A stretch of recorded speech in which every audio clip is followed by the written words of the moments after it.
What's up, guys? I'm your host, Rey Antonio. Directly, the Yellow Sea Podcast is mobile, and we're at Sam's Man's Cave. And this is a priceless setting, so we're getting there.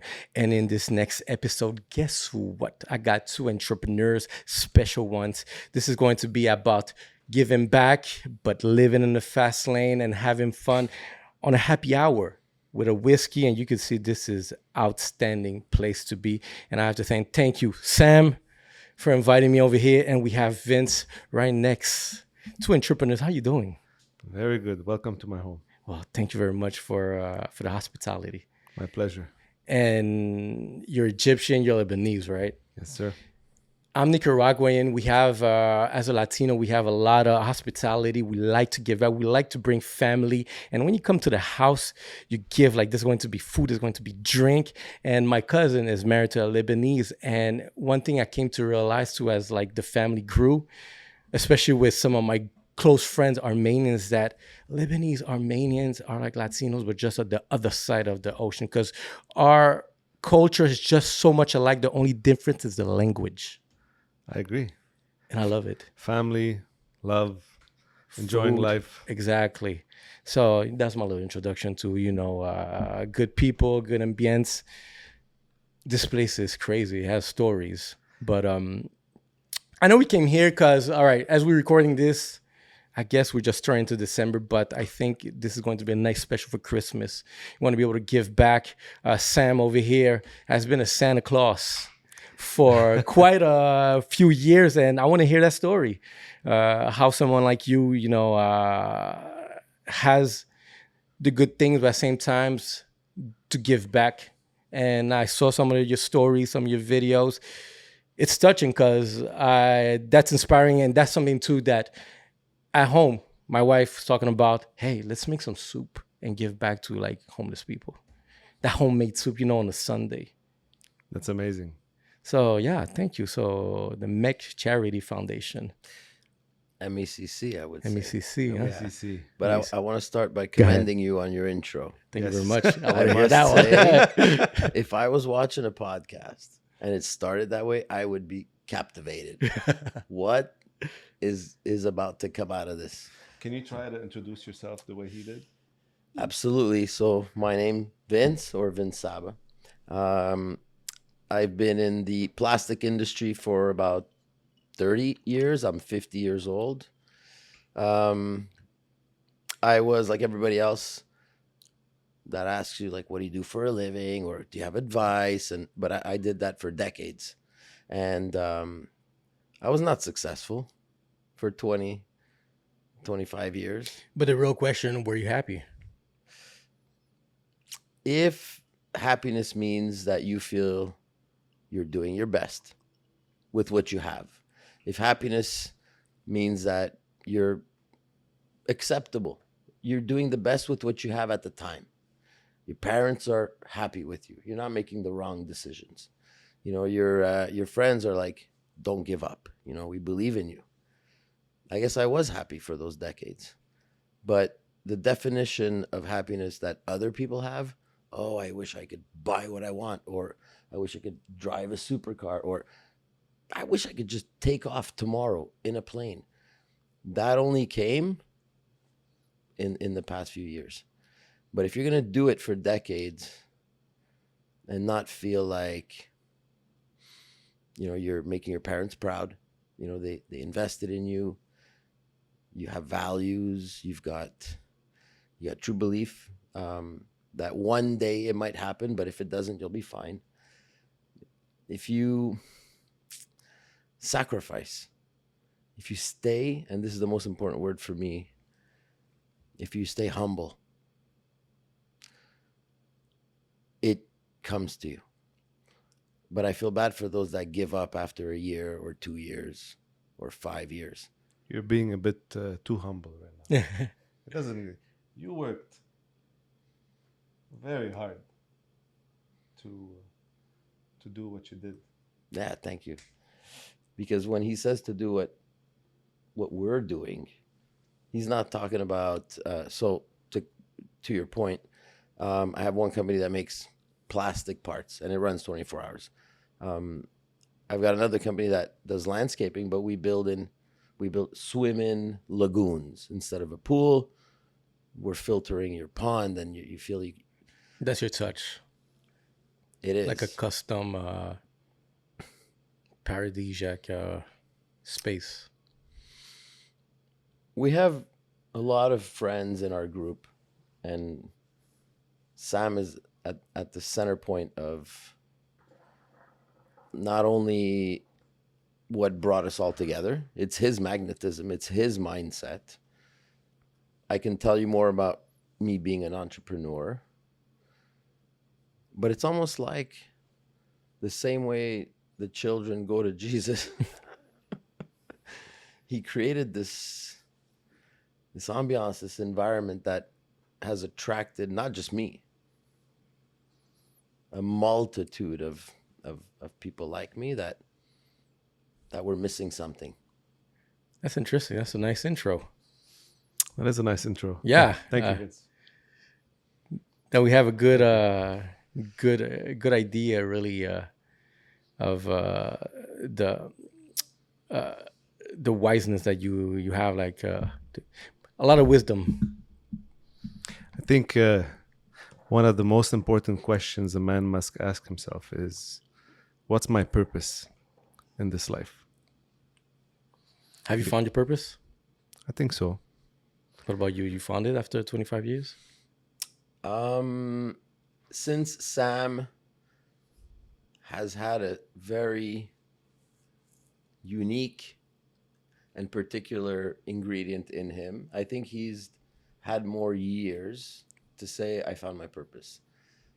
But since that ingredient is infectious, and I've only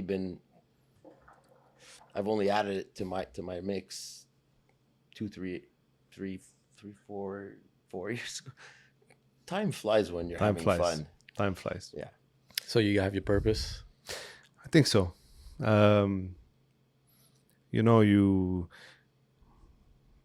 You grow as a man, and whatever studies you did, whether you did some or not, you try to find your path, what you love, what will make you happy. Is it Lamborghini in the driveway? Is it making music? Is it traveling? You find your path. And for me personally, I found that through the years, I realized, but it took some time, I realized that the most important thing for me is to help others, to live a life that I can look back and say, I did a difference. Because at the end of the day, when you leave, you're not taking anything with you, right? So you ask yourself what you want your legacy to be. What do you want people to remember you by? In my opinion, and to each his own in the end, it wasn't how much money you have in the bank. It wasn't how many trips I take a year. It's day by day, step by step, see who you can help and who you can make a difference for, whether it's a small one or a big one. Because what I noticed through meeting brothers like Vince is that you do it with one person, that person does it with another person, and then it starts splitting and like a tree, and it grows. the tree of wisdom. And exactly. So we're gonna get more into details about the charity, but when I was doing these food drives, where I collect whatever money I collect, I give it back on that event, and I was making videos to speak about it. It wasn't to get attention. I don't care about that.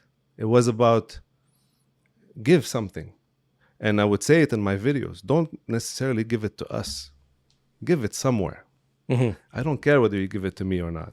What I care is setting an example that people can follow, that will make a difference on a world scale.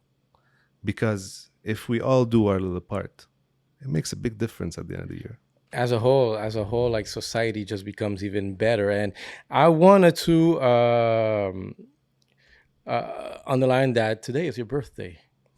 So I want to break that ice. Yes. Cheers. Happy Cheers. birthday. So how old are you? 45. 45. So it's good to see that at 45, I'm going there. I'm right behind you, not too far, a few years back. But that you are accomplishing this much. With that said, I told you about hospitality, how we are. Have a little gift. Oh my God! Thank you. Have a little gift for you, but I want you beautiful. to open it. Okay. I want you to unravel her Unravel like her. it's your wedding. You'd have to cut the camera if Yeah. he was doing it like his wedding. Yes. Oh, nice. Wow. Super cool. Wow. So That's MECC logo on the bottle. Yeah, so that's beautiful. Wow. Thank you so much. appreciate it. It's beautiful. It's gonna have a special place on the bar. And the coincidence that just the color matches even the brand of the bottle is like, yeah, this is, I'm it was meant to be. I'm a little disappointed. Tell me about it. Well, now that you did that, he's never opening it. I was wondering, all right, if I bring it, is he going to open it or keep it? He's gonna cherish it. We have plenty to open. That's right. worry. Because that's a special. But it's it is a special beautiful piece. one, It's like- gorgeous. You know what? 45, I like it's a nice little round numbers. It follows two numbers, 4 and 5. And I find, something special. So I'm glad that hopefully you get it for your 50. You're still there in the bar somewhere. It will be. I promise you. Because I like the way it looks. And I think the story that you're going to bring, it's a nice way, to toast to life. And like I said, is the hospitality. Yes, this whole place was built based on that specific factor.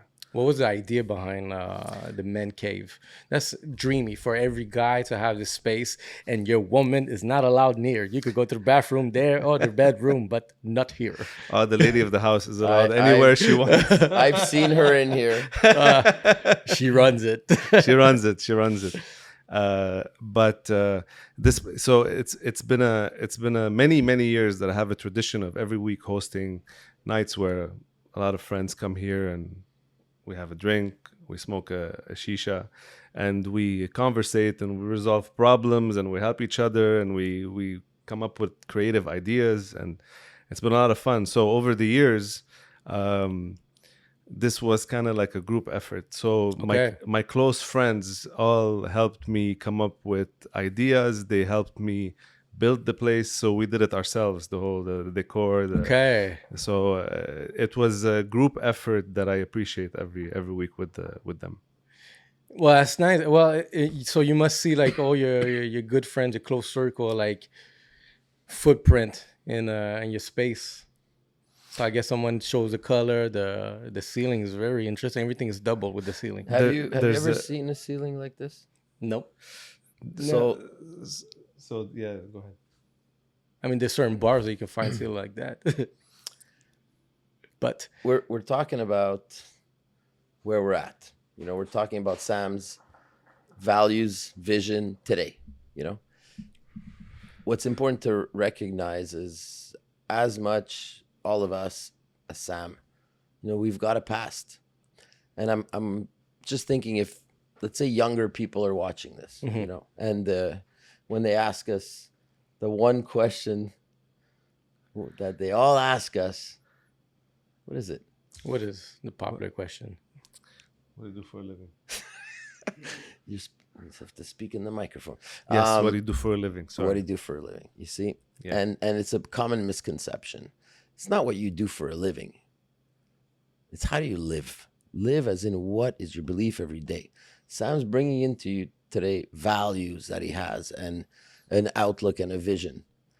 But what's important is to understand, where does that come from? Don't you think we were not choir boys as teenagers? And we weren't? no. You sure? We weren't lucky. Okay, we weren't like, well, that guy was blessed and I'm not. It's not the case. Is that we're where we are today. And when I say we, I'm not talking about just us. I'm talking about everybody. Yes. Okay, everybody that, whether you make sandwiches or you sell tires, whether you have a full out detail shop network, or you make plastic parts, there's a common ingredient. there's a common ingredient in all of us, is that, yeah, we were those kids that were worried, that were scared. We were, and you started, in my mind, with that notion. We kind of feel like we're immigrants, but don't get me We are. wrong, we are. Yeah, we are. We are. But Explorer. but the definition is any person that's not from there, you know. So someone from Quebec would be an immigrant in New York. You know, someone from Nicaragua would be an immigrant in Calgary. So my point is just to say, what does that do to shape you as an individual? Is that what you believe is there is nothing taken for granted. I'm not entitled to this. I'm gonna earn it. But you also have to think about the challenges that being an immigrant you faced. Things that were either in your face or behind your back. So let me ask you, because I think we're gonna have a few things in common here, but I'm always curious about this. I know it's life. We grew up the hard knock. What was your biggest adversity growing up as a teenager? What was the influence that made you become who you are? What was the? Let's begin with the adversity. That's my favorite one. Because I find that big people, tough people, and successful people, they have an adversity that made that person who you are at 45, for example. Well, in my case, it was coming from Lebanon as a kid. Then you hit the teenage years. I grew up in a family where my father was working in Europe when we were here. So, a 15-year-old boy thinks he knows everything, right? And he thinks he has nothing to learn from nobody. So, you make mistakes. It makes you tough. It teaches you. At 15? Well, as of 15, you go from, how much did you learn between 15 and 25? In 10 years, it's huge. And then from 25 to 35. How old are you now? 38. 38. I'm going 39 in 40 days, something like that. You're not the same person between 25 and 35. Definitely not. I've run a good race. I'm happy where I am. And I like the beginning of your 15 because my life kind of started at 16. How come? I grew up in New York. I grew up in the Bronx. Really? Yeah. All right. I'll make the long story short. I was born in Nicaragua. I came. My mom immigrated here in Canada, in Quebec, Montreal, at 1. At 9, she got married. We left to New York. From 9 to 16, I was in New York, in the Bronx, in the hood. I've seen it. It was a school, but at 16, I had to leave, and I ended up in Laval. From the Bronx to Laval. Oh, you want to think about, what's the mindset of a kid that goes from one day to another, switches different environment, languages. The mentality is it's tough. It's tough. It's very tough. Has anybody done a podcast on your life? We have I have a girl that recently interviewed me, but more like in my mature phase. How did the podcast come up? Who you are? Yeah. I have some people, we dug into my teenage years. It just struck a chord when you said 15 to 25, and then you said 38, and Sam today is 45, and I'm 50. I came up with this notion, I'm talking years ago, and it's really helped me. I called Vince the 15-year-old. So Vince from 15 to 20, I call him Vince A. From 15 to 20, Vince. Yeah. Vince A, right? And then from 20 to 25, I call him Vince B. Mm-hmm. So today I must be Vince like M. I don't know. Oh yeah, that's a lot. I'm somewhere down there. But you know what it's done throughout the years, okay, is that it's made me look back and ask myself, man, what did Vince C do for me? Right? I analyzed that. And it's okay if 90% of what we do when we're 15 is crap. I get it. It's normal. But it is normal. It's normal. But It's part of it. It's to take account of it. And then once you realize that, you've admitted that you're gonna be, Vince X, Y, and Z one day. And all those guys, which is you. I saw a podcast I'm sorry, I saw a TikTok the other day of Matthew McConaughey accepting an award. And they were asking him like, who's your hero? And he said, you know what I've realized is that my hero, That's a good one. that is a good one. Like my hero is me in 5 years. That's a nice one. And it just clicked for me. I'm like, oh my God, my hero's Vince P. Vince Q is my hero, but I've been chasing that asshole for the past. But he's fast at that stage. Yeah. But you're doing a pretty good job. Thanks, man. Thanks. But He's doing a pretty good job. Well, it's nice to see because just like the way he says it, like, all right, I've seen the growth, and you made it. You made it to that peak that we all were chasing. You want to hear something that not a lot of people know. When I first met Vince, so I'm somebody who usually I wasn't very open to letting new people in my life on a close circle. I follow you 100%. My circle is very tight. So when I met this guy, he was extremely friendly, and so he can be the life of the party in a very good way. But when you don't know him and you're not used to it, for me it was more like, okay, maybe we take a little step back, and I did, and then this is the weird part. Something told me that he was gonna be important in whatever I was gonna do, and I never had a voice that told me anything like this about anyone before. So I listened to it, and shortly after, the food drive for me was something that I poured so much energy into over the years, and most of the time I'm doing 99% of everything. Mm-hmm. And I was this close to just giving up. And that's the year where he came to see me, and he's like, okay, so, because he saw the video, one of the old videos, and he's like, I need this. We need to do this. And I'm like, now I understand the message I got. I get it. I see it. You know what I mean? And then we started talking about it, and before I knew it, he got some lawyers, he created the foundation, and I just wasn't understanding what was happening, because he's like Spider-Man, like he works very quick, very efficient, and when he's driven by something, it's cool to watch.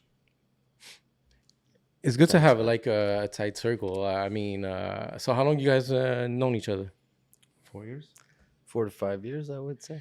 And I understand maybe from where you come from as being much more mature and still trying, make these brand new connections. Like this is still recent, but it's the same. Like I live the same way. Like my circle is very tight. Like we all have like these less than 5 individuals that, I just want to hang out with you. You cool. And I could hang out privately, like at home and things like that. And to see really that maturity where like you're still able to find people. And that's a good lesson too for kids. Because one thing you said is listen to that voice.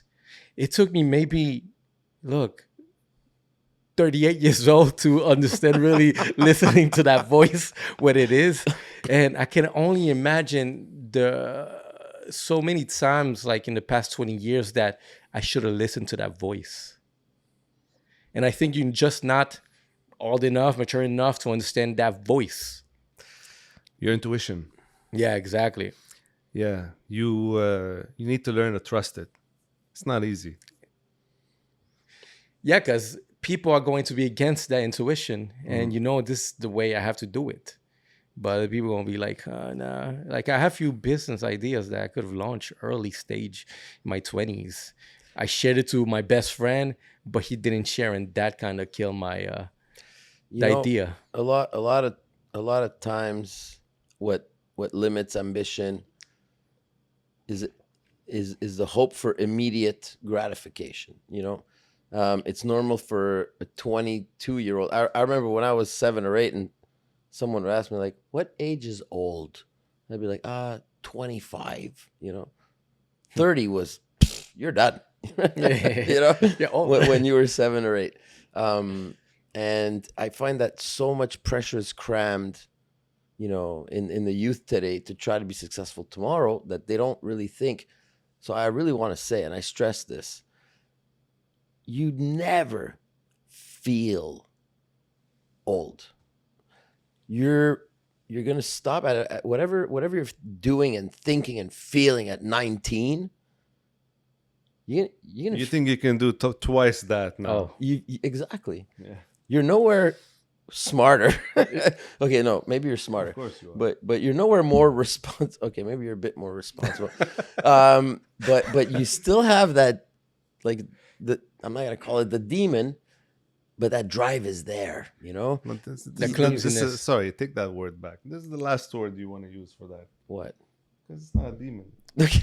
I mean, I kind of agree. I remember growing up as a kid, I always felt I had like the angel and the demon on my shoulders, and that voice is powerful. That's why like intuition is a muscle, and the more you train it, the more you know how to master it. And that's why like at 38 years old now, I understood that muscle is very trained. But at 19, that muscle is barely lifting like Exactly. It's sleeping. like yeah, it's 15 pounds. Like yeah, like it's not the same thing. So exactly, you think you just dumb. And tell me about you guys, because me, at one point, I think it was in my early 30s when I was like, you know what? I understand really how that muscles work, how you train the intuition muscle. And my train of thought was, let me fail quick. Let me just find a mistake at everything I'm going to do so I could learn faster and grow faster. Wow, deep. The intuition muscle, right? And then you also said the angel. Sam got mad at me because I said the demon. Yes. Okay, the Thank yin you. and the yang. He's there. Thank you. Yeah. See, I always say I don't like saying like, oh, how could God let this happen? It's more like, how did the devil win that one? Okay, when you say the intuition muscle, what are your values? You value family. You value integrity. You want to help the others. So your intuition is your instinct to do what's going to be good for your soul.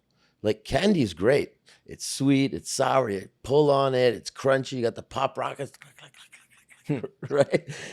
But what does it do? It gives you cavities. It makes you sick. In life, we need the meat, and our intuition is what will tell you, hey, eat this because it's meat. Meat for what? Meat for your soul. Meat for your values. Meat for your beliefs. Meat for the long run, right? And this is a little bit of the problem with society, I find, is that we're not reassuring the next generation that they will get gratification when it's time. They feel like they need it now. And going back to the movement, there's a word that describes Sam for me. It describes whether it's not Sam, just Sam the individual, but what he creates, what he created, the way he interacts with people. And for me, it's the word selfless. I didn't say generous, okay?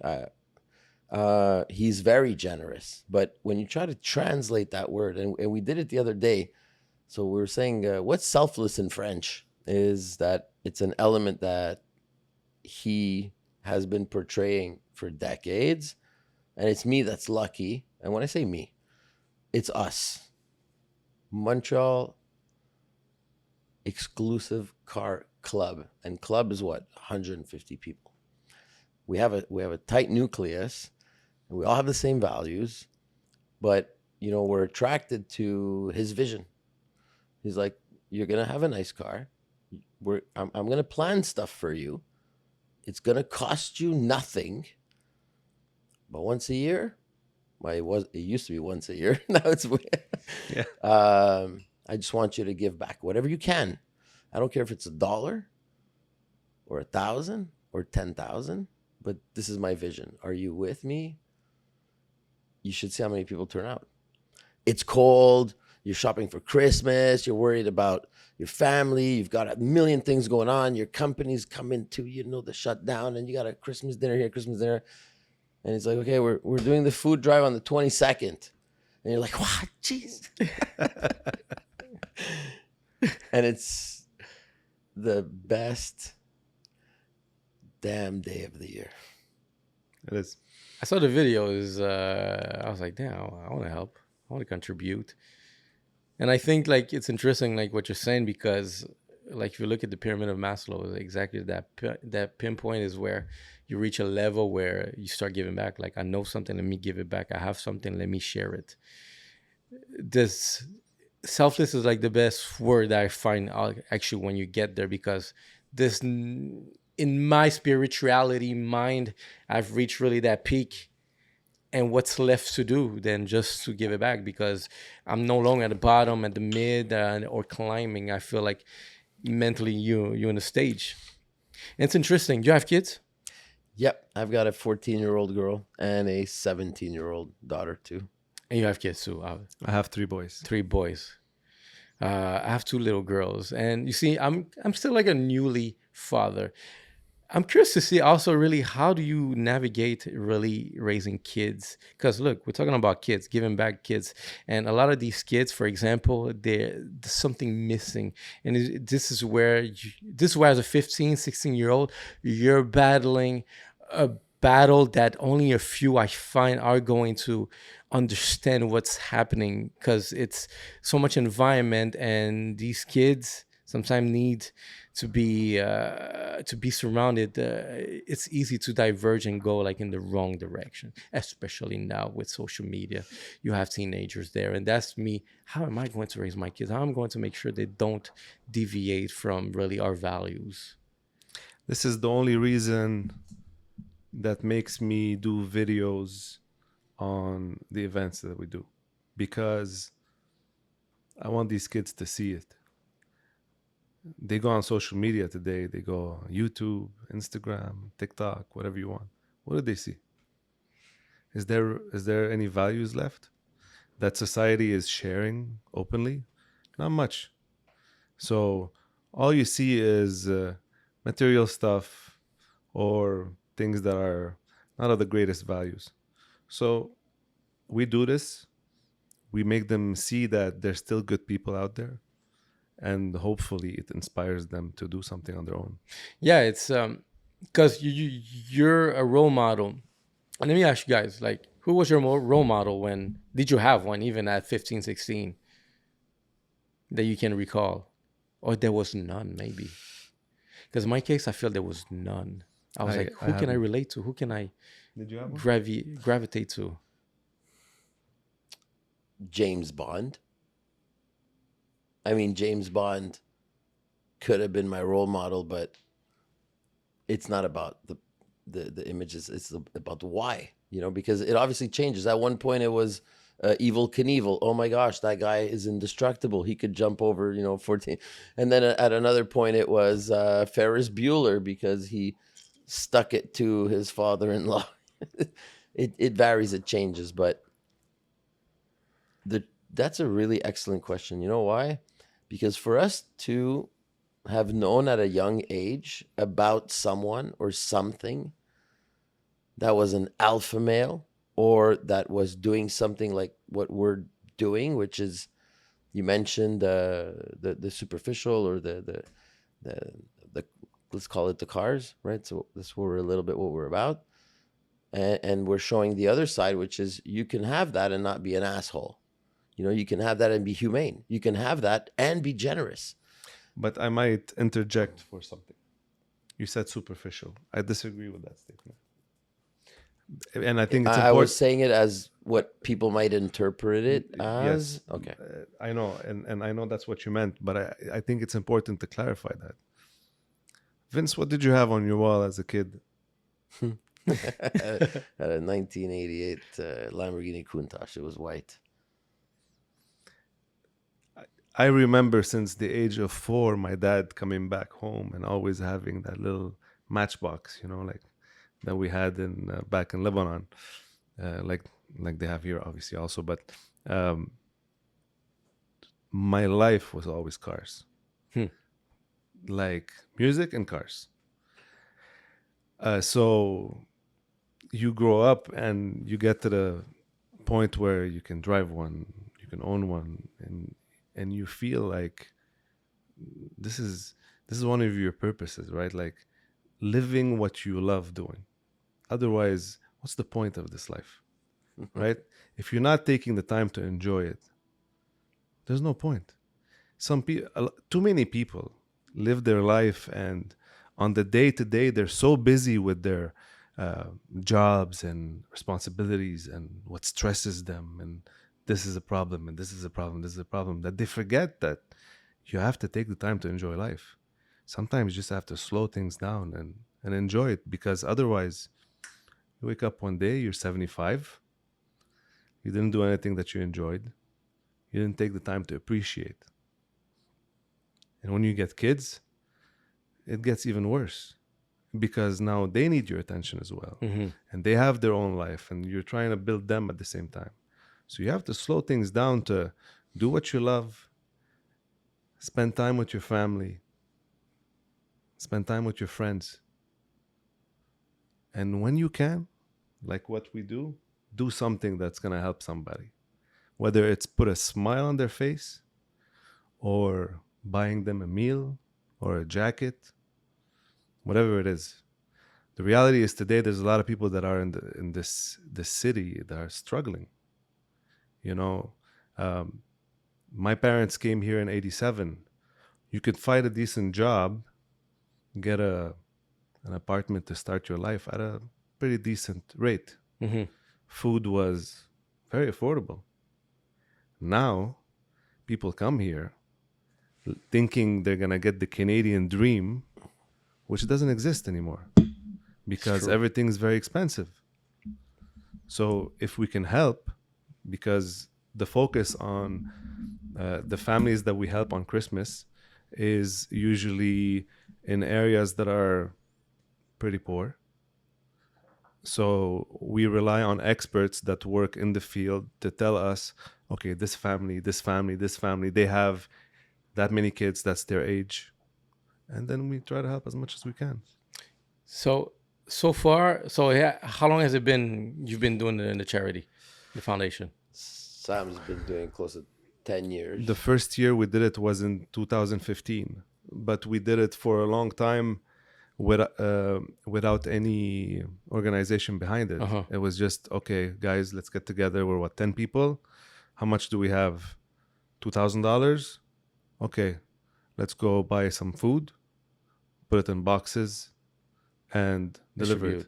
So because the first year we did it, I collected $5,000. So we helped a few families, got them all food and toys for their kids. And you know what? It's not a big charity. It's not a big organization. We didn't help 100,000 families, but the ones that we helped, when we walked into their house and we saw the kids' reactions and the parents' reactions, and we have grown-ass men in front of you crying because he's been struggling for so long, and then you show up with the little wind of hope. That's all it is. You're skipping over a bunch of stuff. Okay, go ahead. So first of all, we're now a non-profit. We're a foundation, and there's differences between a foundation and a charity. But in order to be a bona fide charity, you're gonna actually collect the data. So Sam's talking about vetted families that have true difficulty. We go up into a small apartment, and there's maybe the parents and three very young children in like a 4.5, and the struggle's real for them. But what MECC does, or the MECC Foundation does, is it goes to those charities that are doing the work every day. You know, they're doing the work in the streets, they're doing the work on the phone, this is what this is a whole life. And they give us not only the name of the family and the address, but something Sam insisted on was give us the name, the age, and the sex of your child. So I have a boy, and he's 7, and his name is, John Doe. So when we mobilize, and when I say we, everybody who's, and it's not just men, it's not just guys that like cars, it's their wives, it's now become their kids. Their kids come, and we wrap presents, and what do we do is, so you'll write, Samuel Johnson on the gift, and you'll know where he lives and who he is, what's appropriate for him. So when we pull up at the door, yeah, we bring the food. Yeah, the parents are happy. Yeah, they deserve it, and it's a great thing because these boxes are huge. And we have great partners. We could talk about that, but it's when you lean. Now we have a list. I'm going to pause. We want to do, okay, we got 32 houses to do. Time is of the essence. We're all entrepreneurs. We have our list. But Sam will get on his knees and he'll be like, is there a Samuel Johnson here? And you'll see the kid just pop his head out. So fast forward, because we do this, we leave, and we don't know if they like it or if they're like, God damn, a Lego set, and they throw Until I went to a restaurant, and my waiter was awesome, and we were talking at the table, and he came and he said, you guys are doing a great thing. Oh, well, thank you. He's like, when I was a kid, when the foundation would come and they would either take us to the water slides, or they would bring us a new bicycle, or buy us a school bag, or they would pay for us to go to camp. Those were the nicest days of my life. And years and years and years he's been doing it. But never did I think I would meet somebody that's 35 today that says that because of that, it was the nicest days in his life. It changed. How much, put yourself in that kid's place. And I feel that's God telling me, you're on the right path. I was very kind too, because I grew up with a single mother. I remember it was poor, and it's a struggle, but there are people that came around that did leave a mark. And that mark, you never forget it, because as you grow up, you always think about, how that made you feel. And then you see, you grow old and you see a little kid exactly that resemble you. And then you feel like, I had a mark by someone that, did very good. And look at me today. I'm able to maybe return the favor. So it's very kind, to leave those impacts, because I find that just a little switch can make so much difference on a person. And maybe, unfortunately, that's why there's some people are just bad, because maybe they never had that switch. So maybe they never had that mark. Is instinct, right? It's your instinct that makes you feel good, and that's what you should be doing. And you do it selflessly. Where do families can maybe sign up to these foundations? So I find so if I understand, it's a web of organizations that work together. Maybe one is going to be able to raise the food, the other one raise maybe the toys, and then you are just like I'll explain Santa Claus. I'll explain you how we do it. So we work with one foundation called La Petite Maison Saint-Pierre. Yep. They work in the Ville Saint-Pierre, La Chine area in Montreal. So they deal, like he said, they deal with these families on a daily basis, because these families, they don't just struggle on Christmas. I wish we could be giving something to them every week, but the reality is these families struggle all the time. So they give us the names. Now on our side, then we turn around and we say, okay, guys, time to give some money to help these families. So everybody starts talking in their network. We collect some money. For the past couple of years, Adonis has been doing the food boxes for us. And then we go shop for the toys for the kids ourselves. So, all right. So nice. Now that this partner involved, in this case, so really, what are the families able to reach you, like to get to this? Well, I'm going to say that when Sam mentions La Petite Maison de Ville Saint-Pierre, they're a bona fide charity. And they're doing the daily to vet and help and source which families are really in the need. Can families reach out to the MECC Foundation directly? Absolutely. And it's happened. We'll guide them. If they need to be part of a social support group in their area, we'll find out, where they should go. We want to be fair. We want to have equality. We want to spread the love as much as possible. We've taken special cases before in the past. A father, his daughter needs a surgery. There needs to be a contribution. We're happy to do it. But in the end, helping as many people as possible has to be authentic. And I'll be totally transparent. When we roll with the trucks on the 22nd, we have addresses. And when you turn down a street and it's like a palace, and then you ring the doorbell and a man answers, and we're looking for so-and-so. Oh, she's in Miami now with the kids. Ah, damn. This has happened to us, and, Oh, and we yeah. have a decision to make. But what's crazy is the next morning, although you've got these leftovers, you get a phone call. You want me to tell the story? I'll share that story Yeah. because this was pretty crazy. So that year, I told my wife that I had a feeling, intuition. True story. And I told her, I said, I don't know why, but I feel like this year we're going to help somebody that really needs it. So she goes to me, okay. So we go on our run and we do all the houses. And then, like he said, we get in front of this house where looking at the address and I'm like, it doesn't make sense. But I'm like, let's not judge a book by its cover. We never know what's going on. We go, we knock. It was the wrong. The person is now in the US. They don't need the food. They don't need the toys. So I tell my neighbor, my friend MJ, I said, let's put the toys at your house. I'll put the food at my house. There was a toy for a remote controlled car for a boy, a baby toy, and a little Barbie set for girls. Leftover from the run. Okay. From the run. Like, we don't know what we're going to do with that. That year, we did the run on the 23rd, I think. On the 23rd. So we do the run.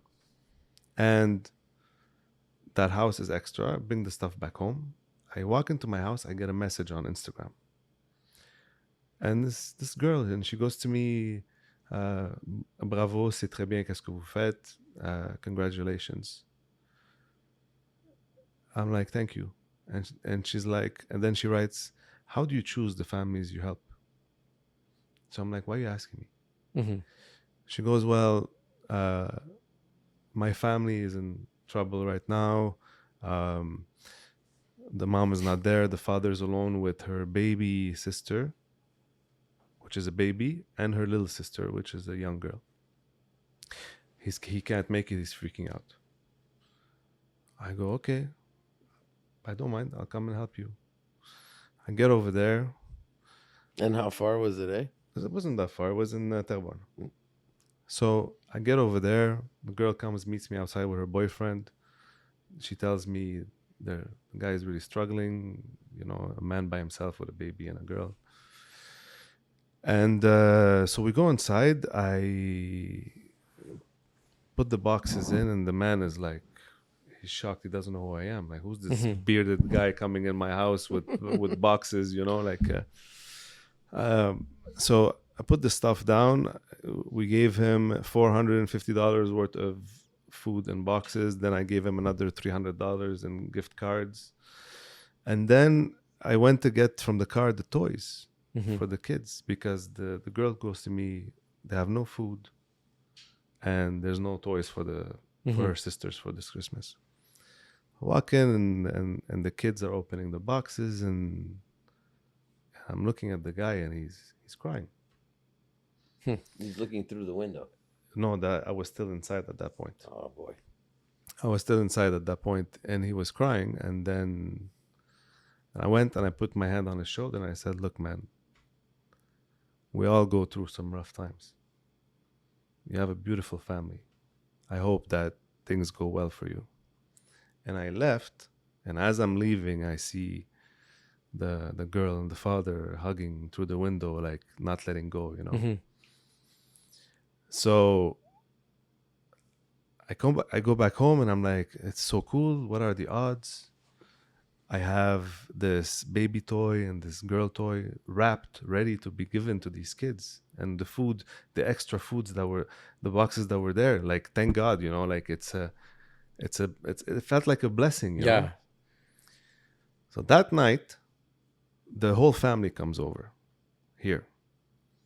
And we had so many kids. And there were so many gifts for the kids. And my buddy just had a new girl in his life. She has a young boy. We didn't know they were going to come. It was a last minute thing that she came with her boy.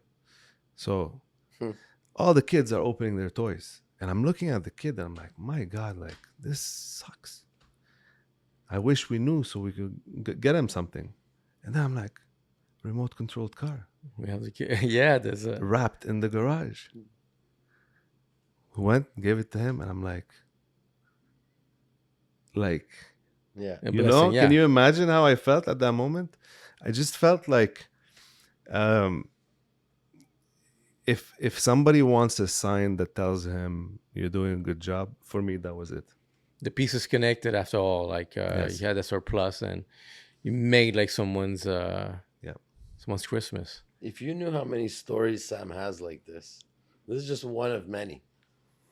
I I can call and chat, and he's gonna say, you know what that reminds me of, and I get in, I strap that, you know, strap in that he's gonna tell me a story that's about faith and about, but you know, it takes a lot of trust. You know, we're so before you said about the teenagers today, it's normal. They feel threatened. They feel they need to. If your life is not easy, then you're gonna build this personality, this reflex, this tough, but it makes sense. It takes a long time to start to drop it. I like when Sam said, when I met Vince, I was not sure for certain reasons, and he trusted his gut, you know. It takes time, but until you start, and I know I'm being a bit spiritual. Nothing wrong with that. Trying to listen to God, no matter what your religion is. If you say, you know what, he wants the best for me. He loves me. If what I put in, I'm gonna get out. If you trust that, and you open your ears, your path is gonna be clear to you. It's just like you said. It's gonna become your intuition. You know, it's gonna become your gut. And a lot of times I've asked people, I'm like, how many times have you said, you know what, I shouldn't have trusted my gut. I shouldn't have trusted my gut. I shouldn't have followed. It's funny because never you're like the gut feeling was the wrong decision. It's always you've never said that, you know. So this year, how many families are you expecting to be able to to help? We're not there yet. So does it start like we're working on it right now. We hit close to 50 door to door. The small group of guys that we are, like we do our best. For the newcomers, and maybe Vince can tell you a little bit about this. People, they're about to start the day and they look at the list and they look at the addresses and how many boxes and they're like, how are we gonna make it? Maybe you want to. Well, it's like if I told you, okay, we have 50 families and we're 2 teams and we're 10 people, we're going to rock it. And then I tell you, you need to go to 25 houses today, In Montreal. all over Montreal. And at each house, you got to bring out minimum 3 huge boxes of food. The trucks got to show up. Cars got to park. People have to come out. Oh, people That's donate. logistic. They donate dessert at the last time, a little panettone at the last time, at the last minute. Bags of bread, here you go. Boxes of soap. Just okay. Skateboards. Like right at the last minute. Look, I have these. What I bought 100. So Sam had the idea to do a bike drive where we give away I've bicycles. seen that. The bikes. How many Yeah. bikes? 70. 7. That's a Over lot. 70. Yeah. The problem is they didn't come assembled. I saw that too. So that was So now we need a team of assemblers. great, funnest day. But of the that year. must be a good day too. It's fun. Like Totally. That's how many amazing. people got mad at But, assembling the but bikes? what's funny is that when we showed up, we hadn't thought about, Mike Vivier comes over, so he's a good friend of ours, and he's like, I just thought to buy all these helmets. so he I think he bought every helmet in bought the store. he not only did he buy every helmet, he was conscientious enough to say, I'm going to leave one of every size in case a family comes along and there's no helmet there and the kid. So he's like, They we're going to really buy need it. everything except for one of every size for someone else to buy. That's thoughtful to leave. But you know how Absolutely. the whole idea of the bike drive, the funny part is, so my friends know that I do the food drive every year. So my buddy calls me and he's like, I have an idea this year for you. I'm like, what's the idea? He's like, I'm gonna buy some bikes for the kids. And I'm like, how many bikes you gonna buy? And he said something like, I'll buy 25 bikes or 30 bikes. And I look at my list. I'm like, I have 100 kids on the list. How do I choose who do I give a bike to who, And then you go to a house and you give a Lego car to one kid and a bike to the next one, like it doesn't work. So I'm like, you know what? I love your idea. Thank you so much.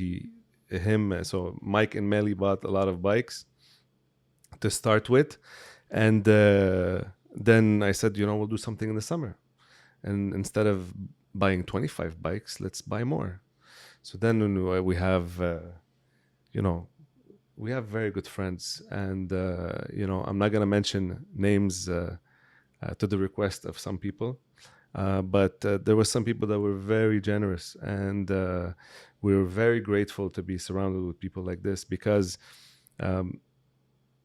yes, we can do all the work. We can put in all the hours. And as good-hearted as I can be, at the end of the day, I wouldn't be able to do everything I do without these people. So Sure. we all play a very important part in our own way. Where do you see the foundation in 5 to 10 years? Like, really, what's the next level? Because are you involved? Now that it's an entity? Are you going to get involved with the government to try to say there's grants, there's programs like that can even put more? It's an excellent question, and there's a delicate line, which is charity. We can give receipts, we can help raise money. There's a lot of guidelines in place, but as a foundation, and just to be clear, there's rules in Canada on how you can't just become a charity. So you have to be a non-profit organization. You can start a foundation and have 2-3 years of records, completely documented and transparent. And then you get audited, and then you can apply to be a bona fide charity. And there's regulations. A charity won't usually keep tens of thousands of dollars in the bank account for, for a person in need. A foundation has more flexibility. So would we convert to a charity? I'm not sure. Would we be able to multiply what we're doing now? Absolutely. And it's organic. Mm-hmm. It's kind of difficult for us to say, where do we see ourselves? Or if you ask Sam, where do you see it? He mentioned at one point he thought this is done, and today I think last year was the most successful year we've ever had, and it has almost nothing to do with us. almost That's a nothing, community right there. And so we ask ourselves constantly, what ingredients did we bring to this equation that we definitely don't want to compromise? You don't want to lose the essence. We definitely don't want to lose the essence of it, and we want to stay we completely want to stay humble about it. We want people to feel comfortable to tell us, what do you think? I know of this person that needs help, or this family that needs help, or Well, the issue with growing is, so the whole philosophy and the essence behind what we do is that everything we take, we give back, right?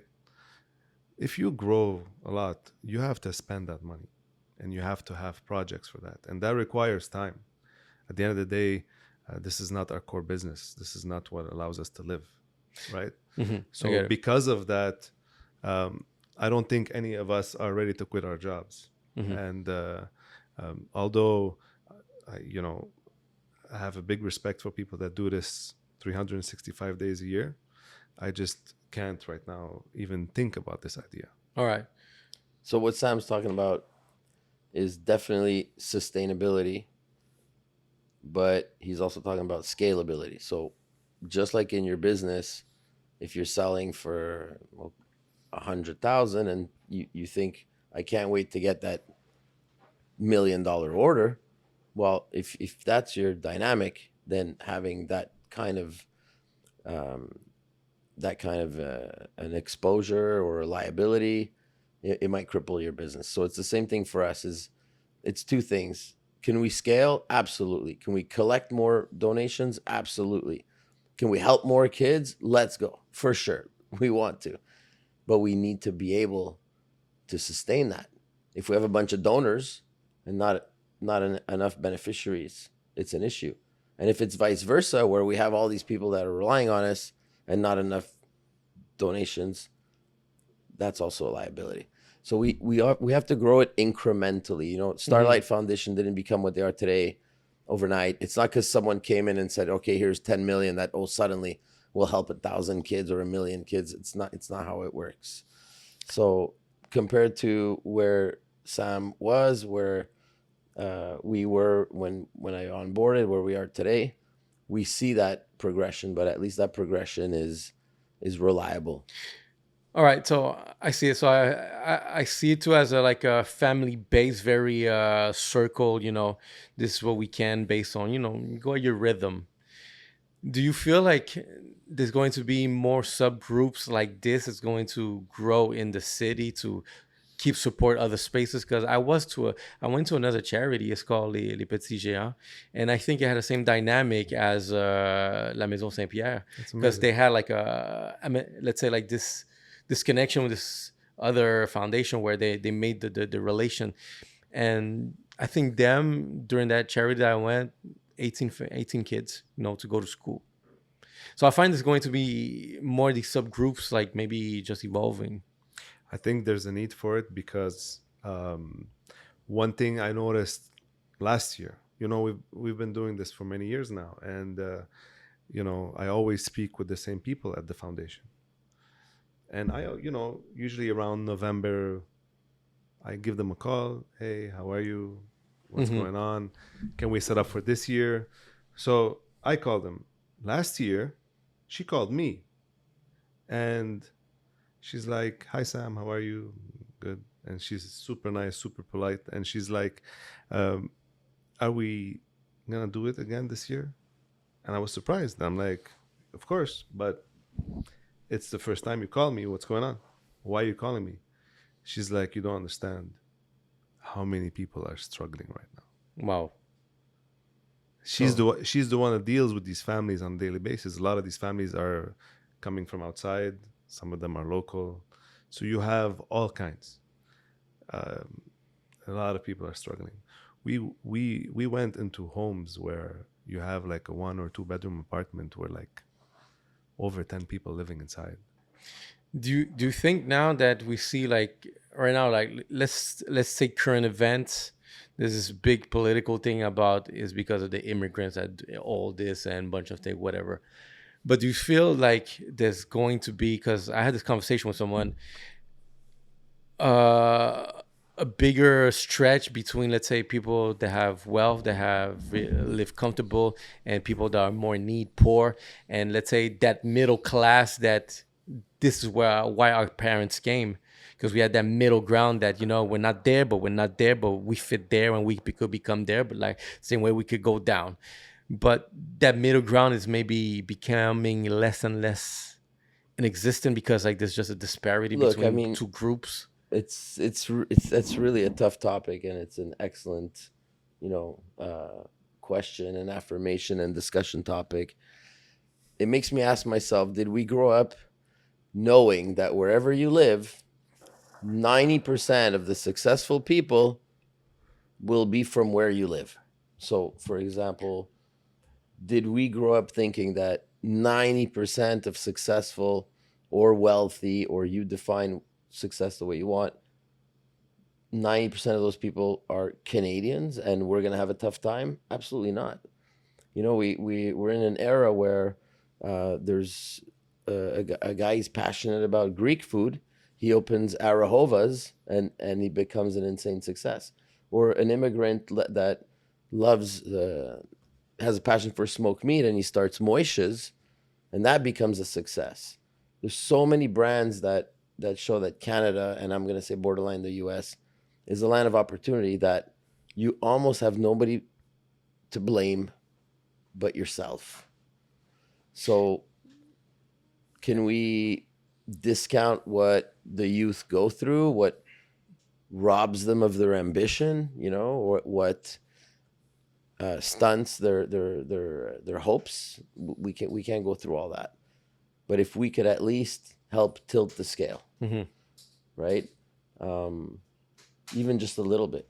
Do you find that people are losing maybe, or like in that drive to build opportunities, and this another reason why like so many people are struggling? I'll give an example of a post that I read. This person is saying that, oh, I lost my job, so I applied for another job, and they didn't call me back, and now I don't know what to do. And like it was bigger than them. I'm just paraphrasing some of what he said, and I replied, and my comment was like, like, because he also mentioned during a year, all this I still haven't, I have a job. And I feel to myself, like, if I had a year struggling like that, I'm not getting a job, I'm qualified, but I don't have a job. I mean, I would turn to maybe learning more for myself, self learner. I learn on YouTube few skills, and I managed to monetize it. And I find this lack of drive that people have. And once again, it becomes like, oh, so many people are struggling. But let me give you one example. So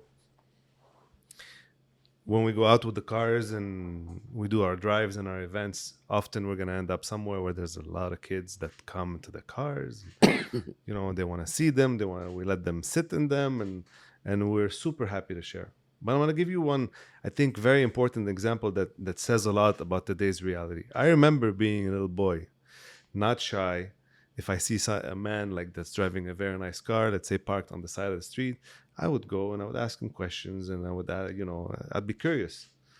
And the way that man treats you has a big aspect on I think, on the kind of person you become after. But you would go in polite, ask a question at first, a bit back, and then you go forward. Today, I'll stop at a gas station, and a kid will walk by me. Let's say 13, 14 years old. Yo, what is this car? Nice car. And often, I open a conversation with these kids and I tell them, come, you want to see it? Have a seat. Just want to give you an advice. Next time you see a man that's more than twice your age, that you want to ask a question, start by saying, hi, how are you? Mm-hmm. Be polite. It goes a long way. These kids, it's like we're forgetting the important things in life. So these kids show up to the job market and they want to go get a job. And they walk in and you interview them. And this is how they're talking to you in the interview. We lost the pace somewhere. The value, and I think exactly when in a period where we need to show more of these values, these men of value. And unfortunately, my take is I like to promote wellness. I like to promote feeling good about yourself, like about eating right, sleeping right. Even though I'm not getting much now because of kids, but training right, being in the right environment, and but I've seen at the same time headlines just saying that, they don't want to encourage the fitness life because it creates a certain type of individual. And at the same time, that's why me as a role model now, I've asked you a question if you had a role model. Me, when I was 18, I didn't have any. I felt like I made a list of who could be the person that I want to be like. And I wanted someone nearby, but there was no reach. I was like, damn, there's no one around me that looks like me that is maybe who I see myself as. Thankfully, now there's social media. We can find, I like this idol. Like you, if I was 18 and I see your page, it's like, oh, this is interesting. Like the curiosity. And I think it's important for us to even keep displaying this. This is very nice advice to give a young kid. The real question is your ideal role model the type of guy that's going to mediatize what he does or what he believes? And that's where the delicate balance is. Usually you'll be lucky to meet somebody that has those values, because a lot of times they work in silence. A lot of times they don't want notoriety. They don't want recognition. They don't need it. So it makes those people harder to find, because the people that we do see are the complete opposite of that. They're vain, or they're driven by fame, popularity, money, image. So it's a big disparity. I think the big concern is what's going to happen 10 years from now. Who's going to be? But I'm happy that we're seeing a bit of a pivot. Religions are getting more space and more spotlight now. Values, and I haven't. Go back 3-4 years ago, I might have said I lost faith in the next generation of youth, but I got to be honest. In the past couple of years, it's coming back. I feel it's cyclic. And it's weird because I was thinking about that just the other day, and I really thought it was going to be linear. damn. You know what I mean? Yeah. I was really seeing Yeah. the curve, and I'm like, oh, we're in trouble. Yeah. But it seems like it's coming back. But you see, one thing, when I started the podcast, behind one of my goals is to give voice to people that don't necessarily have a voice in the mainstream, but also at the same time trying to find these people that have a voice, but it's just waiting for to be brought over. And over the years, I got to meet over 150 people that just shared a voice. I've learned so much. I've matured a lot because of a lot of people that I've met. A lot of people made me grow. And you still look 22. That's the fountain of youth. That's my night cream. Thank you. You don't look 50 yourself. Thank you. That's it. What's your night cream? It's cosmetic surgery. If you know a good doctor. But I really like what you just said, man. I find that I had not looked at it that way. And how many people are out there like you? Like, some just want sensationalism, but you're willing to go really deep and do the deep dive. And even the questions that you asked, I think it reaches your audience. You know, it's probably what, when you ask a question, it's kind of what people want to know about. And you nailed it. Like, you did grab us out of the dark. You know, we haven't, don't get me wrong. I can call the news and tell them, come and follow us. We've got 2 trucks. We're going to help 150 kids, and it won't, you know, we'll be on the news that night. We've never done it. But you and a lot of other people actually found Sam, and I'm going to say Sam because this is his brainchild. Where it's his vision, it's his mindset, it's truly his values, you know, that transgress onto all of us. You know what? Talk about how me and Sam met at the same time. We have a tendency to say, even here in Montreal, it's a small world. Oh, it's a small world. Oh, you know him? That's my cousin. Ah, it's a small world. And I came to realize, actually, it's not a small world. It's that you just end up being in spaces where you meet other people that think alike. Nice. And I like these that. people gravitate to I each like other. that. And I guess, you know, what brought me, let's say, to you, our circle met is through, let's say, I give a shout out to Jean Paul, which is one thing and someone I look up to for his determination, his grind, just is the way he does thing. And that's how you came about. Let's say, oh, we in circles that we gravitate alike, that we think alike, and we exchange. We got to know each other. You saw who I was. I saw who you were. The other one. We connected little by little, and it's nice to be here that we see that, you know, we can now, I could take your story and share it with my people that, you know, not see your page but don't see the story. Yeah. Because it's easy to go to your feed and see nice cars, this and that. You see some charity, but the attention of people now is just it's quick. And so, But through that little circle, it was so Jean Paul, right? And then the Middleman Boys. the middleman. The Middleman Boys, you with Lamborghini Montreal. Then Vince came in. It's a small community. If we don't help each other, who's gonna help us? And I think that now we're getting a strong community at the same time here in Montreal at the same time. And even better, now I'm happy even to be in the circles, because I'll say 80% of my podcasts are going to be in French. And I feel like, yes, there's another community more Anglophone at the same time that I still need to develop furthermore. And I've known some of them. I know some of them that at the same time, just being here at the same time to be able to expand more into an Anglophone locally, because there's other bright people we're expanding. And look, one thing I'm happy to make this connection at the same time is that I'm working on a big project that it's been lingering in my mind for quite a while now, for years. I didn't know how to make it work. And I'll tell you the project. The project is that I've spoken to over 150 people, great minds. And I always told myself that if I put all these 150 people in the same room, there's going to be spark. There's going to be so much connection, because I got attracted to people that I feel there's something that in you that I see myself, but maybe I just want to outgrow it. I have questions, and that same curiosity, I find that with putting all these people together is going to be something big. And I'm getting closer to, now I have the formula. Now I have, after 5 years, understood really this melting pot.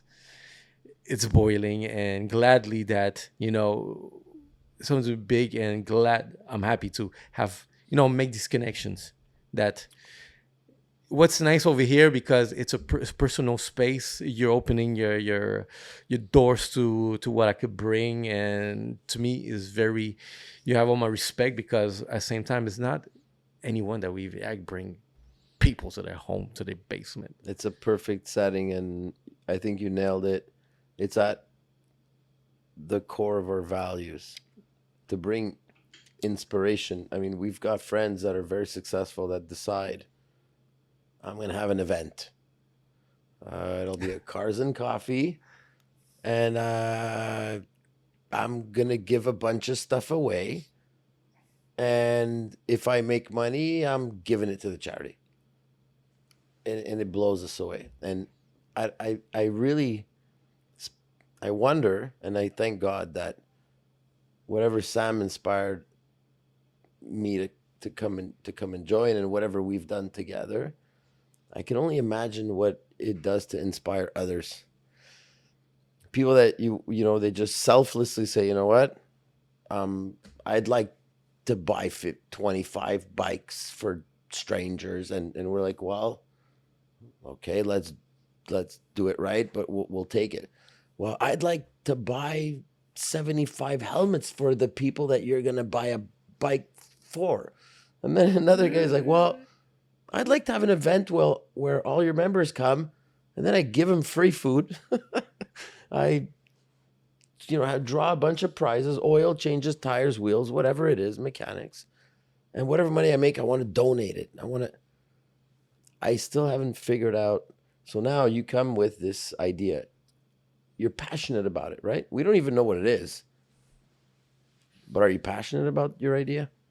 If I haven't quit in 5 years, because the amount of time I wanted to quit, there was something I cannot stop doing this, because I find that there's always a person that reach out. Is like, there's few people that reach out to me, like, that get inspired by the people that I meet, and now they follow them, and they see the things that's happening. And that's, I guess, really what I ended up building here. Some people, have labeled me as a connector, the people that's going to just put people together in a room and reach out. And happily, since I interview a lot of entrepreneurs, a lot of businesses, and there are people in the community that has connected together and have done things. So I find that it's good. I'm happy to what I've done and really where it's going. Once again, to have people like you guys with great minds, like, to give back. Once again, you have to reach a peak of yourself. When you do well, though, I mean, it's it becomes like magic. And let me tell you a little story. So, a couple of years back, I meet a guy. His page on Instagram is Yaxology. They're the crew that do the videos for Andrew Tate. Yeah. So recently, we kept in touch over the years. Recently, he sends me a message. He's like, Sam, look, we just came back from Europe. We were doing a video with Tate. We have some free time. I would love to come and do a video with you if you're available. I'm like, sure. These guys usually charge a lot of money for their videos. It was a gift. So this guy's coming here. They do amazing work. And I'm like, we have this. It's my responsibility to provide the setup. Mm-hmm. So I call Vince. Hey, what's up, Vince? Hey, what's up, Sam? Like, your friend has a helicopter, right? I like where this is going. So he's like, yeah. I'm like, and I'm feeling like he's my brother, but I'm feeling a bit shy asking. I'm like, you think, like, you could speak to Stefan and ask him if we could use his helicopter for like a scene, He's like, how long is this gonna take? I tell him. He's like, okay, and what do you want me to tell him exactly? I'm like, do you tell him that we do this because it brings visibility to our group, and the only reason why we want visibility is so we can do the charity work. This is the only reason. So he's like, man, you're right. So That's right. That's like, give me 5 minutes. Calls me back. Okay, bro, this is his number. He said if we're helping the kids, anytime, any day, no problem. So shout out to Stefan.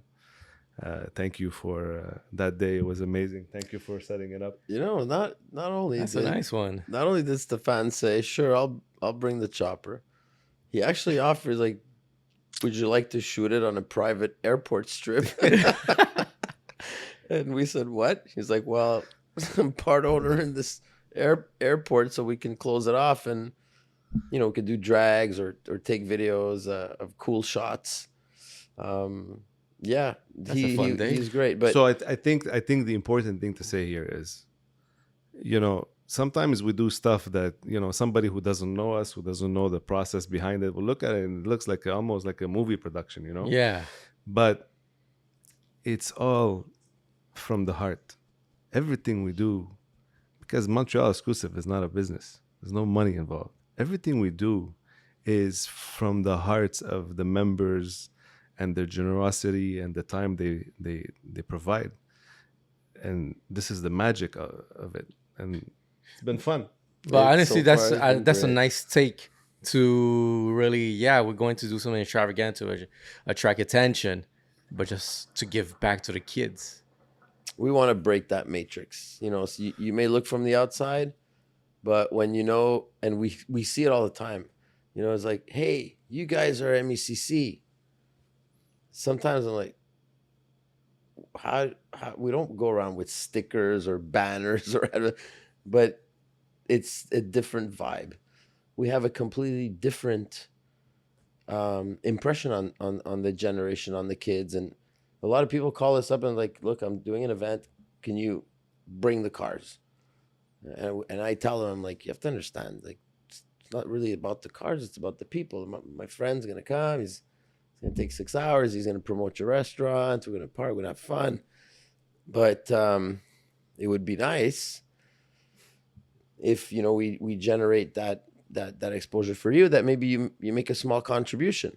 And I'm expecting $200. Like, For the gas. maybe five, right? But it's, guys, come, we're gonna help this cause because he's gonna donate.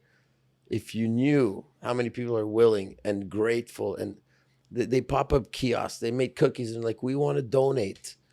It really hits home, because we want to make sure that everything we do, we document it.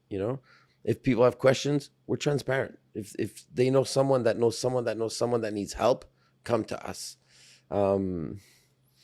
He did a charity event for the foundation where it was yoga Yoga and Pilates.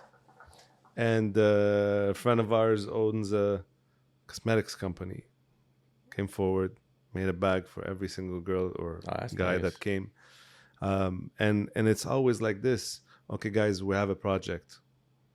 This is what we're gonna do. Okay, I'll help. Okay, I'll help. Okay, I'll help. Okay, I'll help. We never have to beg anyone. Mm-hmm.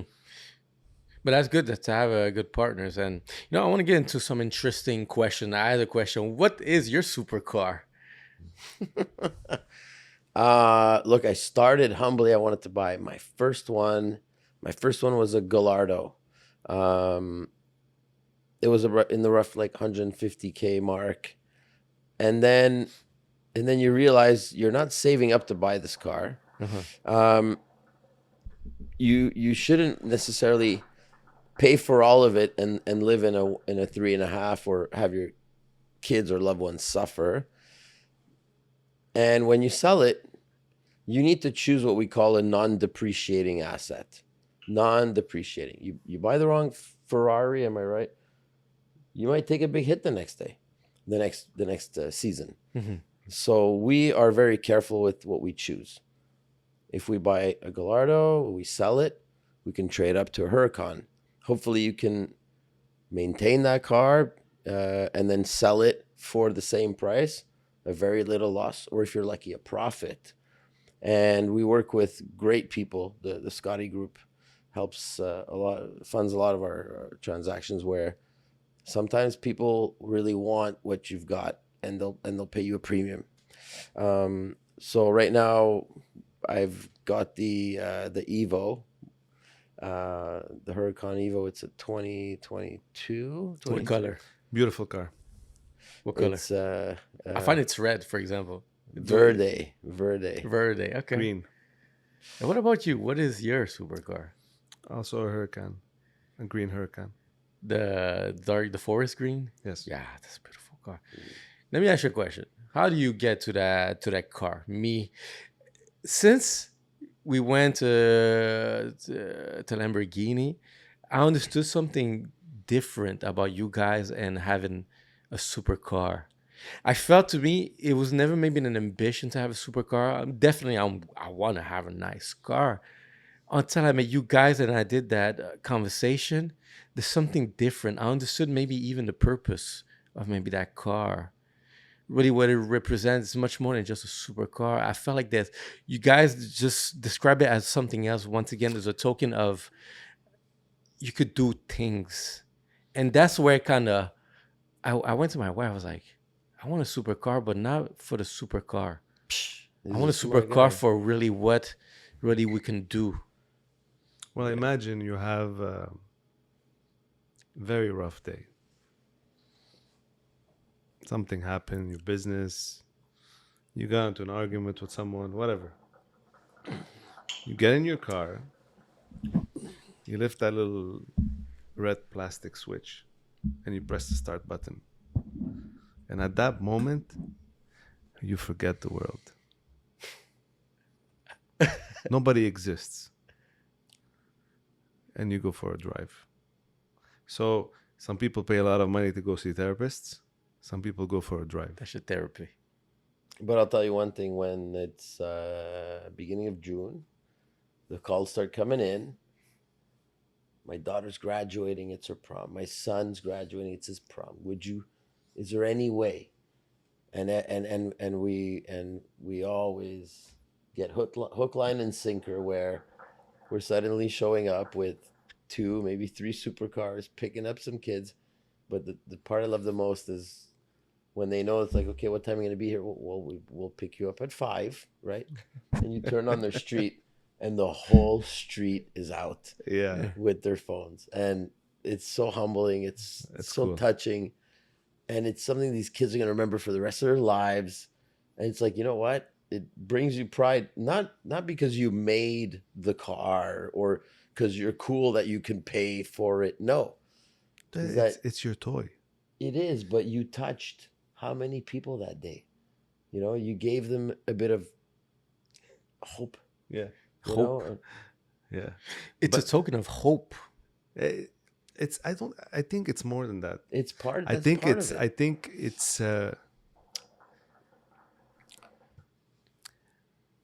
a lot of people are surprised by how people can be nice. Yeah. When you take time out of your day to go pick up a child that you don't know who it is, you've never seen before, and then you're not only making him happy or her happy, but then you have the friends and the parents, and then you get to the school, and now it's not just that kid, it's the whole school. The whole graduation party is around the car, taking pictures, having fun. And you know, if you really think about it, this is what life is all about. You know, helping each other, being nice to one another, taking care of your family, and having fun. Mm-hmm. That's life. There's nothing else. The rest is just an obstacle. The rest is just decoration. That's what makes life. Like one of my boys, he recently got Aston Martin. I was like, oh wow. I sat in, I was like, oh wow. And it was an older model. It was like 2005, something like that. Doesn't matter. I was like, oh, I haven't driven stick in so long, but there's something that you said. What did you have on your wall? And when you said that, I remember in the headboard of my bed, I had cut up.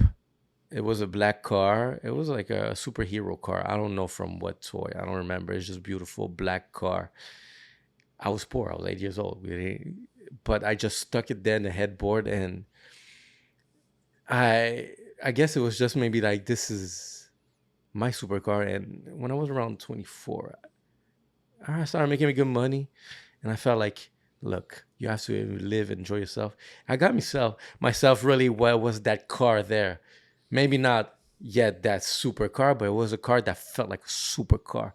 It was a 2006 A4, a stick, black on black, everything. And I was like, oh my God, this is such that car that I had in the headboard, and I have it now. Can I say something? I think of someone, my first cousin. He's a lawyer, and he's making a good living. And you know, we've had many conversations in terms of our passions. For example, him, it's traveling, right?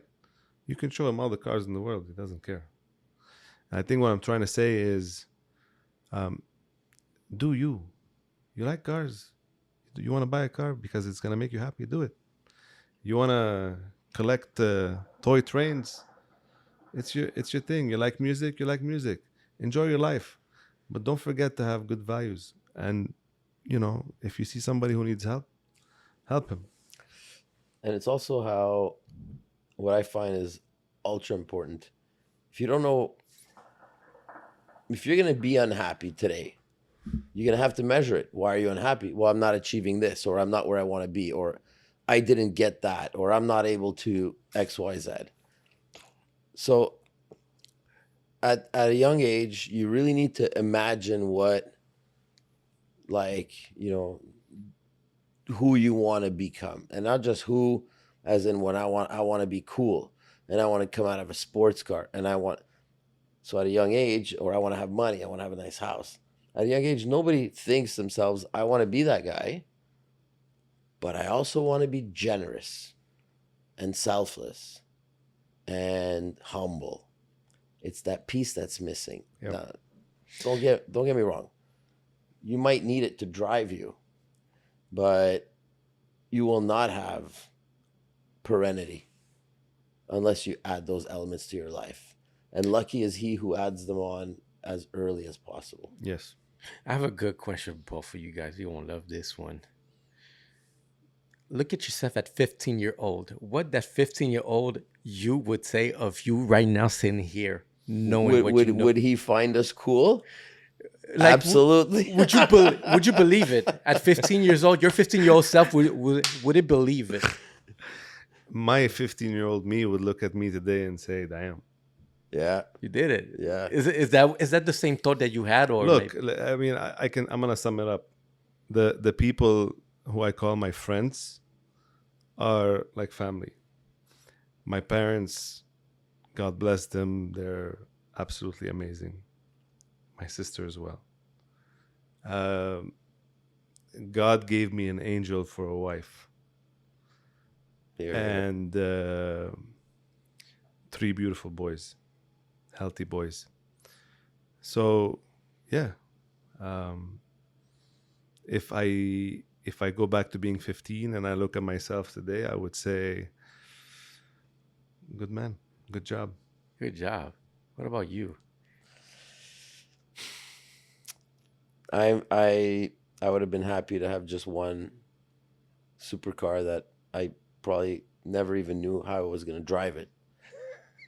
I never So knew. you knew it was coming, but I didn't know it was coming. I thought if I had it, I would put it maybe on the shelf somewhere as a trophy. I didn't even know.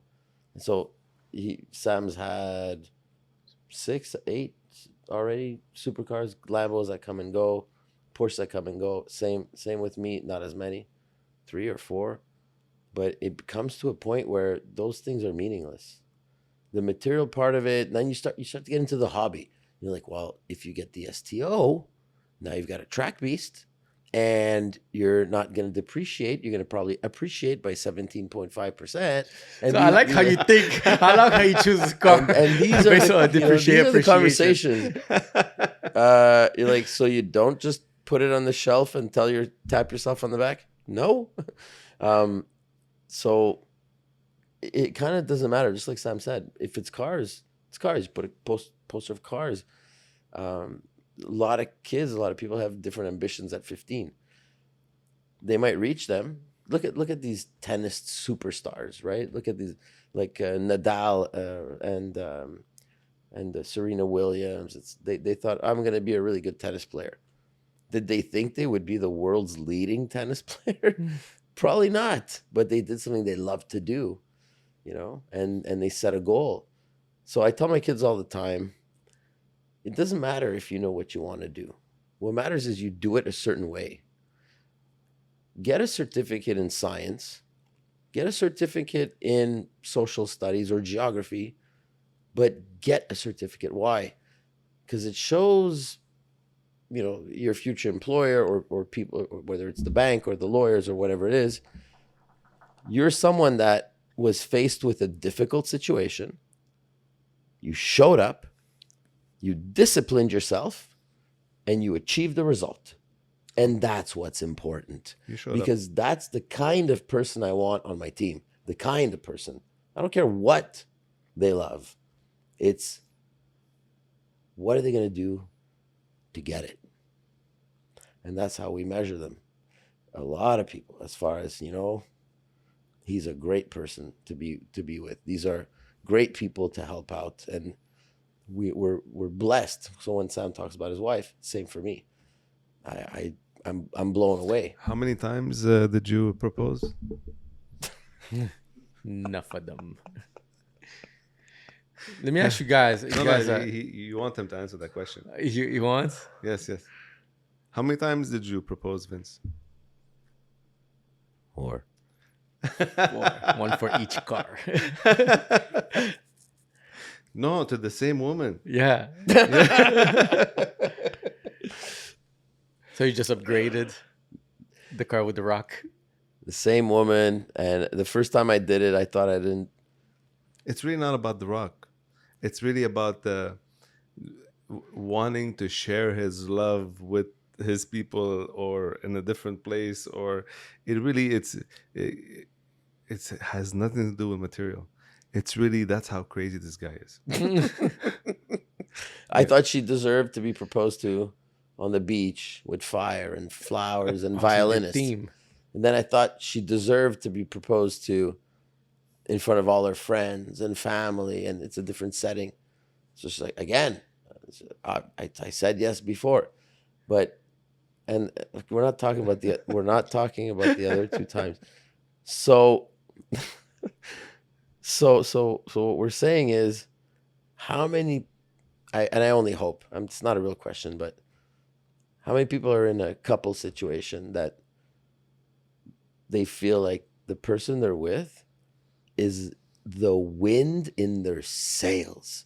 Like if that wind stopped, you'd be floating aimlessly, trying to survive, close to death. But how many people out there could say, Psh, It's a gift. yeah, That's true, because like the wife, where I am today is because of my wife. I gotta give her a lot of credit. She dresses me even like I'm a big kid to her. And I find like these women, yeah, they bring a lot of like support to what you Absolutely. do, but it's a hard support. And I hope your wife are tough, because mine is tough at the same time. But I think it's that toughness that makes you even a bigger man. It's for me. It's like I've been through some phases in my life where it was pretty difficult, and so you come home and you have the world on your shoulders, and you're trying to go through life, and you don't know what's gonna happen next. Then your wife is there, and she has the power to either take you and make you fly, or completely. It's like if you're down, if somebody kicks you, you're dead. So your wife has a very big role to play. So for me at my lowest, if it wasn't for her, because your friends are there to support you always, but your friends are not there when you put your head on your pillow at night. That's exactly it. And you really have to remove all the shields and really expose who you are. So who's there at that moment? Your wife. So she has the power to make you or break you. And in my case, I'm very blessed. She was very powerful. Well, let's toast to the wives. Yes. All right. I agree. Then she gonna be like, "Did you drink too much?" Well, cheers, guys. All right. I have maybe like a last question. I'm really interested to know on background of guys that are more wiser than me. This is my purpose here, to know what can I learn from you guys, so people are listening can learn from these guys at the same time. As an entrepreneur, so you guys are much more experienced than I and me. I'm getting there. What was your best business move, and what lesson have you learned from when you did that move and it was like, oh, this is a good one, I'm proud of myself, I'm just gonna go have that drink by myself because I did a good job? What was your story where that move was like your best one so far? I mean, look, I really want Sam to close, so I'm gonna just humbly interject. Humbly. When the biggest piece of the pie is available, you do everything you can to get it. When you look back, you do the best you can with what you had at the time, and that's what you judge yourself on. If you didn't have the money back then, if you didn't have the courage back then, if your life wasn't set up back then, you forgive yourself. But you got to be ready to suffer. And when I say suffer, I mean you got to be ready to do the same dumb shit for 10 to 15 years with nothing telling you you're going to succeed. And you got to do that being happy. And once you achieve that, then God rewards you with the next step. Hmm. But if you can't get to being humble and selfless and simple and dedicated and believe in God and focus on meat, not candy, if you can't get to that Zen state, God will never reward you with the next step. I can guarantee you that everybody, all of us, if we tell our story,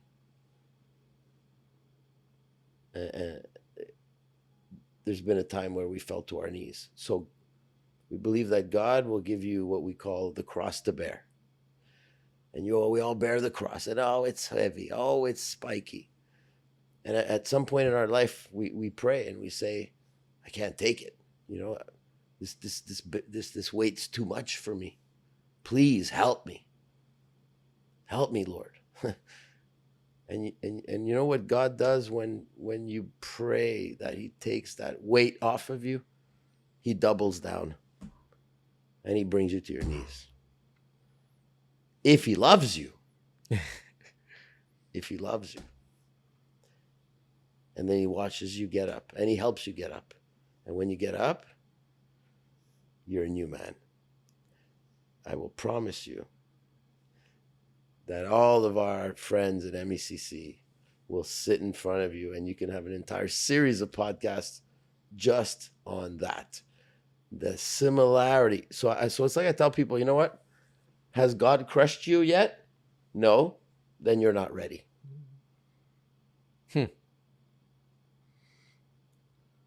Nothing comes easy. But in the end, if I was to answer your question about biggest wins, every biggest win I can consider in my life was always due to one simple fact. I paid attention to the people involved, and I took the time to provide them with something that was going to help them. Those were my biggest wins. I think if you live your life and you focus on listening to people doing the right thing and paying it forward, good things will come. You won't even have to run after them.